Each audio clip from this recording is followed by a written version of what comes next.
अस्सलाम वालेकुम, welcome back to our beginner. आज हम एनालिसिस करेंगे, कुछ पेयर हैं जो यहाँ पर आपको दिख रहे होंगे। सब पेयर के एनालिसिस करेंगे। सबसे पहले तो हम गोल्ड को देख लेते हैं। गोल्ड डेली टाइम फ्रेम में देखेंगे। गोल्ड भाई बहुत बुरे तरीके से गिर रहा है। गिरने का मतलब ये बिल्कुल भी नहीं है कि आप इसमें घुस जाओ, ठीक है? आपने अपनी मनचाही जगह तलाश करनी है जहाँ से आप एंटर हो सको। और फिर H4 में देख लेते हैं। H4 का कुछ लेवल्स हैं जो हम मार्क कर लेते हैं। ये लेवल है एक, उसके अलावा एक ये वाला लेवल भी है और इसके अलावा बहुत नीचे लेवल्स हैं। लेकिन कल हमें जो है वो सेल साइड पर ही हम इसे देखेंगे। बहुत बड़ी-बड़ी मूव हैं, बहुत बड़ी-बड़ी कैंडल्स बन रही हैं। तो भाई जब भी आप ट्रेड करें, एंटर करें यानी सेल बाय कुछ भी करें तो आपने कोशिश करनी है कि यहाँ पर कुछ बेहतर डिसीजन आपको मिल रहा हो। यानी कि रिस्क कम से कम रखें, ठीक है? और रिवार्ड पर फ़ोकस करें और लॉट साइज़ जो है वो कम रखनी है। बस ये इन चीज़ों को ध्यान में रखना है, ख़ास करके गोल्ड और सिल्वर पे, ठीक है? उसके अलावा यूरो यूएसडी है। यूरो यूएसडी डेली के टाइम फ्रेम में ये भी गिर रहा है। यानी कि अगर गोल्ड गिर रहा है तो सारे यूएसडी पेयर पेयर जो है ना वो सारे ही गिरेंगे, ठीक है? ये चीज़ भी आपने ध्यान में रखनी है कि यूएसडी वाले पेयर पे सारे ही गिरते हैं जब गोल्ड गिरता है तो। अब जेबीएसटी ये इस चैनल में घूमने वाला है और कुछ नहीं है। ये दोबारा से इस चैनल में आ गया दोबारा से और अब यहाँ पर ये कुछ करेक्शन करके, ठीक है, कुछ इस तरह नीचे आ गया तो इस तरीके से करके ये नीचे यहाँ तक भी आ सकता है, ठीक है। ये यूरो यूएसडी का सूरत हाल है और जेबीपी यूएसडी भी यही सूरत हाल कर रहा है, बट इसमें ऐन मुमकिन है कि ये यहाँ तक आके या तो दोबारा से अपर साइड पे निकल सकता है, पर इसमें इस सिचुएशन में इसे वीक भी लग सकते हैं। 1 वीक नहीं 2 वीक भी लग सकते हैं, ठीक है?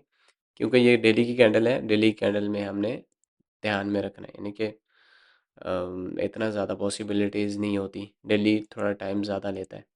और डबल टॉप बनाया है, ठीक है? डबल टॉप बनाया है, अपना निक जो है वो ब्रेक कर लिया है और अपना जो इसका टारगेट था, ऑलमोस्ट वो अचीव कर चुका है, ठीक है? ऑलमोस्ट अचीव ही कर लिया है।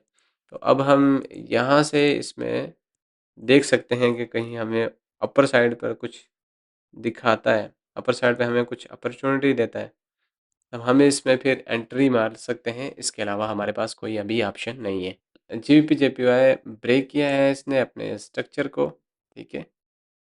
स्ट्रक्चर को किस तरीके से ब्रेक किया है कि ये इसके ये पूरा का पूरा जो सॉरी नहीं ब्रेक किया भाई, सिर्फ विकी मारी है तो ये दोबारा से अपर साइड पर निकल सकता है। नहीं ब्रेक किया, ये दोबारा से अपर साइड पर निकलेगा और इस तरीके से करता हुआ ये दोबारा ऐसे निकल जाएगा, ठीक है?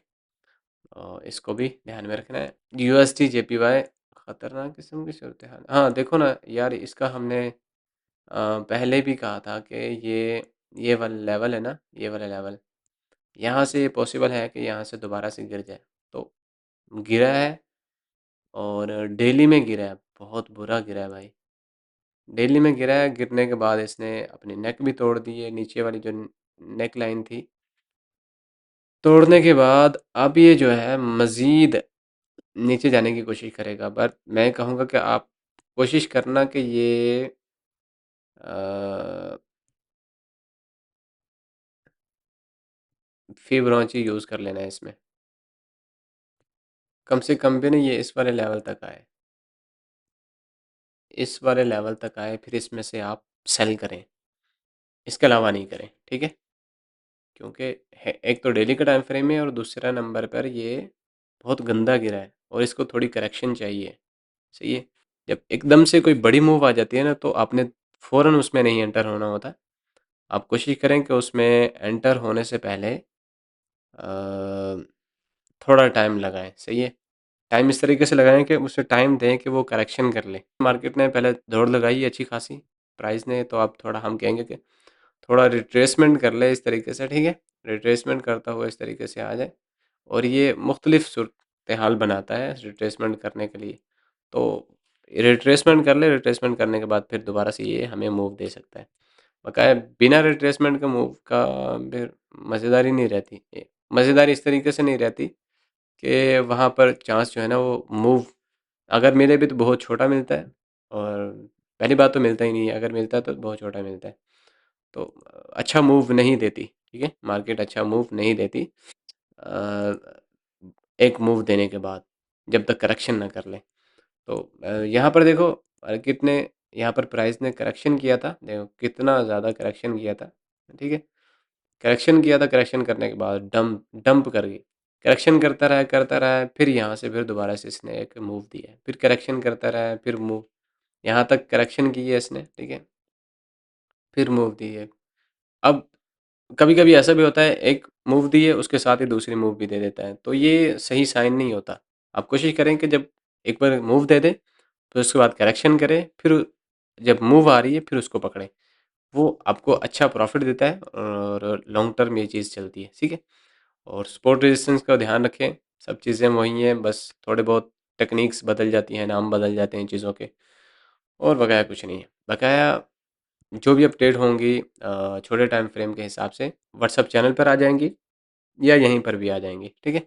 ज़रूर देखिएगा, ज़रूर एनालिसिस कीजिएगा मार्केट को ओपन होने से पहले, ट्रेड करने से पहले, और दुआओं में याद रखिएगा।